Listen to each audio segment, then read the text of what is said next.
وعايز البي in terms of K and C of A and C. فبنكتب أي constant times A plus any constant times C, and we have to find the values of the constants, which is K and M. طيب substitute B is 5 and 0 equals K times the vector A is 2 and negative 3 plus M, and the vector B C is negative 4 and 1. And as we explained before, the first term equal the sum of first terms, and the second term equal the sum of second terms. And 5 equals K times 2, 2K minus 4M. Okay, and 0, second term equals sum of second terms, negative 3K plus M. Okay, and we can solve the system of equations. I will solve them simultaneously. I need to find the value of K and M. You can multiply this one by 4, or multiply it by 4. The first one will be the same, 5 equals 2K minus 4M, and the second one will be 0 equals negative 12M plus the 12K, sorry, plus 4M. Add them to find 5 equals negative 10K. يبقى ال K equals negative 5 over 10 equal negative half. We can substitute in this one. 0 equals negative 3 times negative half plus M. يعني 0 equal 3 over 2 plus M. Then M equals negative 3 over 2. And we can write this equation after we found the value of K and M as B equals negative half times A وبعدين minus 3 over 2 times vector C. Okay? If A, vector A equals 5 and 7, and vector B equals 3 and negative 2, and vector C equals 6 and 0, we can find vector AB. What is the meaning of vector AB? Vector AB is vector B minus vector A, the second minus the first. Okay, the second minus the first. It will be vector B equals 3 and negative 2 minus 5 and 7. Then 3 minus 5 is negative 2. Negative 2 minus 7 is negative 9. That's number 1. Number 2, we need CA. CA means the second minus the first. يعني A minus C. And substitute 5 and 7 minus 6 and 0. It will be 5 minus 6 is negative 1 and 7. Number 3, BC. Who can find the vector BC? BC means the second minus the first. Okay? Vector the second minus the first. تبقى C minus B. It's okay? مفهوم ولا في مشكلة؟ C minus B. Okay? يبقى C minus B معناها vector C, which is 6 and 0, minus vector B is 3 and negative 2. 6 minus 3 is 3. 0 minus negative 2 is 2. Okay? And if we need to find the norm of AB, the norm of AB, it will be square root of فين ال AB negative 2 and negative 9. تبقى negative يعني كده negative 2 and النورم بتاعنا negative 2 power of 2 plus negative 9 power of 2.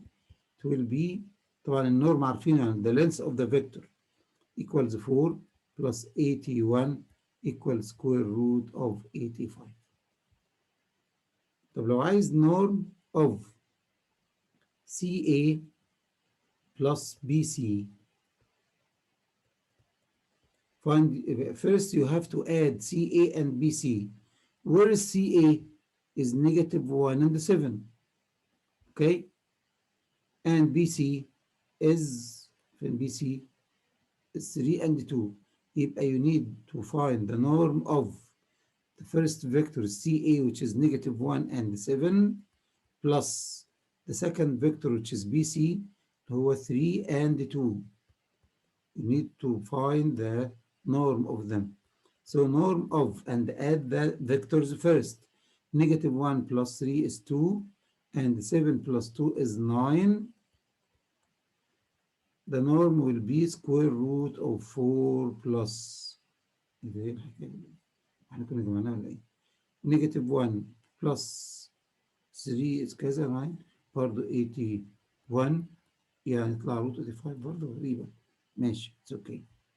اوكي يا جماعة. طيب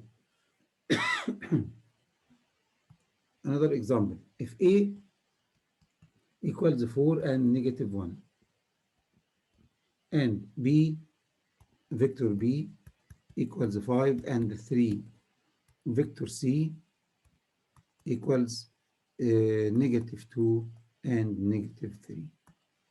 Find norm of AB minus 2BC plus CA, the norm of this one. First, you can find AB minus 2BC plus CA as vectors.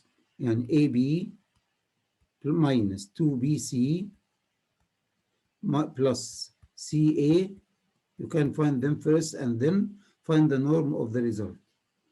AB معناها vector B minus vector A minus 2BC, يعني 2 times vector C minus vector B plus CA means vector A minus vector C. It will be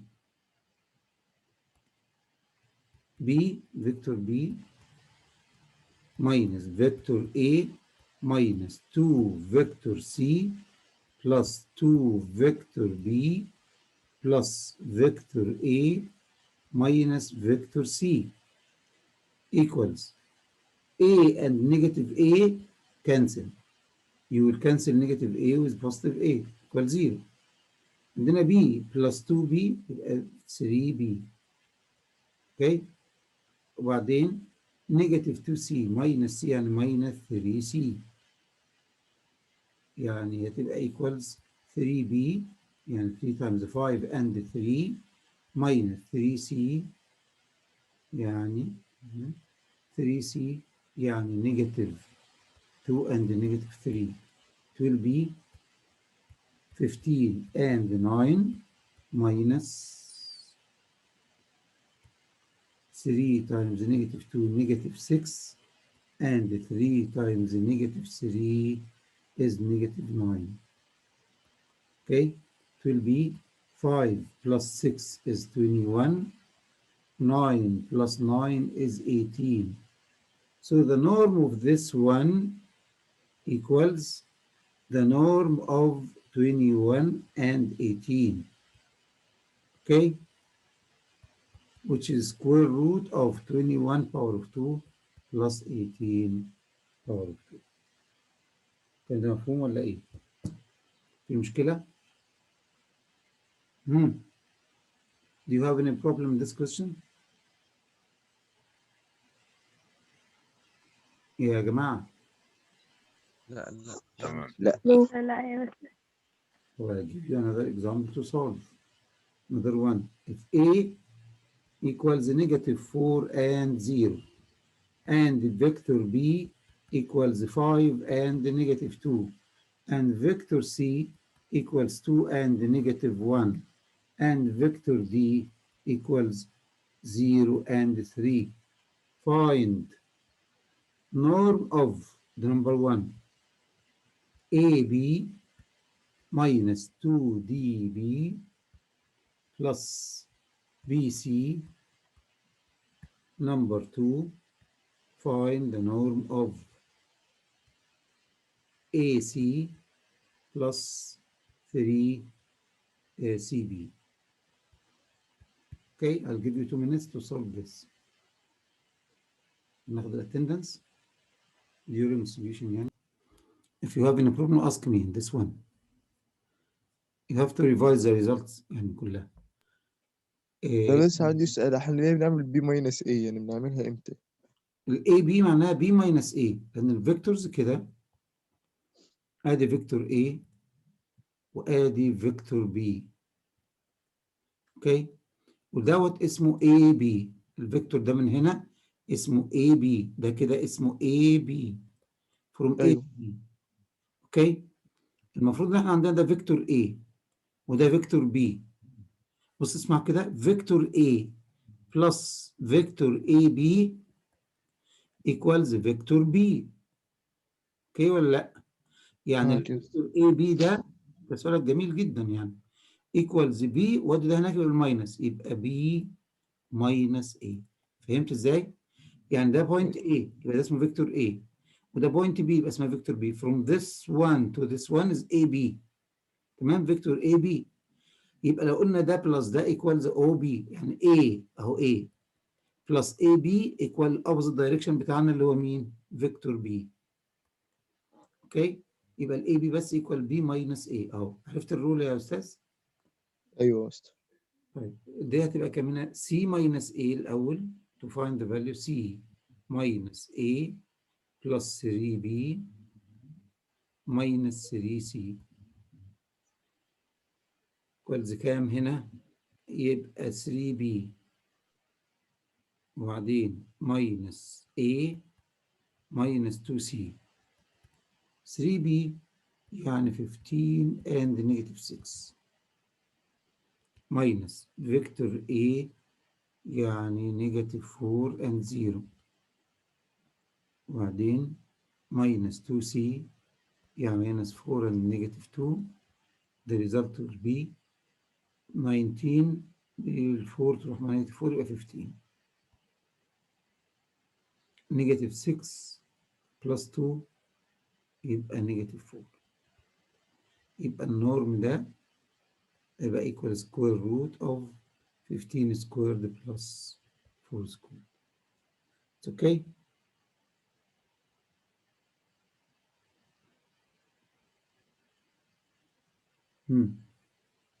طيب another question بقى. هنا if A equals 3 and negative 1 و B vector B equals negative 1 and 2 and vector C is 4 and 0. Find the point D, vector D اللي هو X and Y where A, B, C, D is a parallelogram. parallelogram يعني. طب تعال نشوف كده الكوردينيتس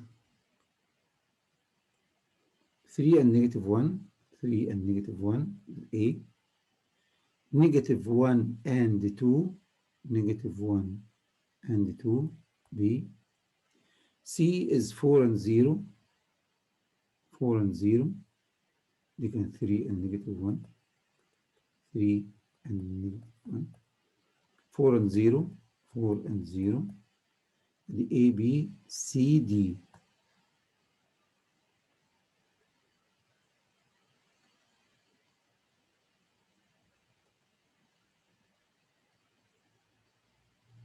اوكي A B C D صح كده؟ بالعكس.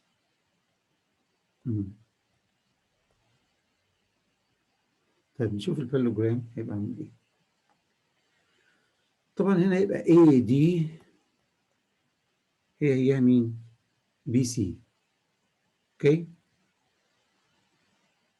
هيبقى AD يبقى AD is equivalent to BC. تمام، AD equivalent to BC. طيب يعني D minus A equals C minus B، يعني D هتبقى C minus B plus A، ده نقول plus، يعني هتبقى equals C is 4 and 0 minus B is negative 1 and 2، بعدين plus A يعني 3 and negative 1 تبقى 4 plus 1 5 5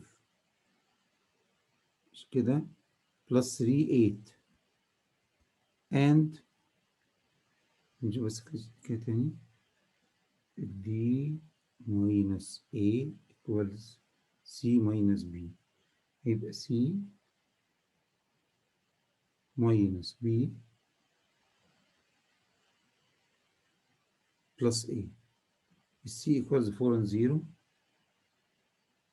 وبعدين minus negative 1 and 2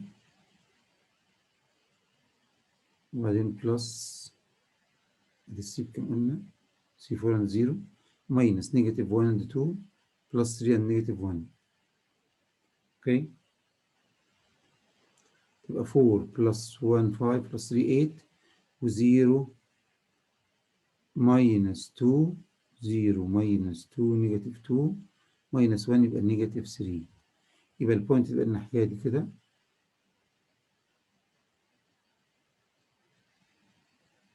يبقى كام البوينت 8 and negative 3. اوكي يا شباب 8 and negative. غريبة جدا يعني البوينت بس مفيش مشكلة. خلاص يبقى البوينت 8 and negative 3. I'm going to revise it again. اوكي the parallelogram يبقى عامل كده.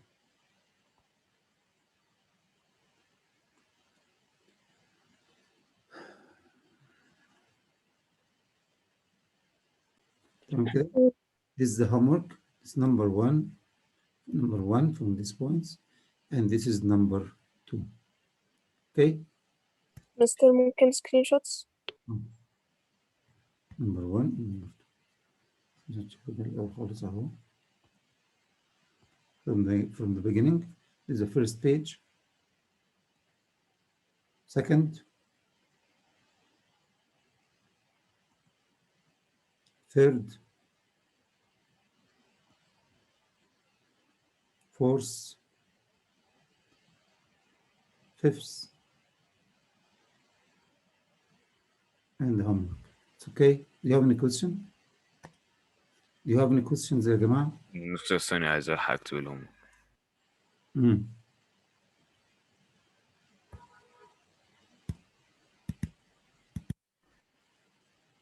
اوكي كده.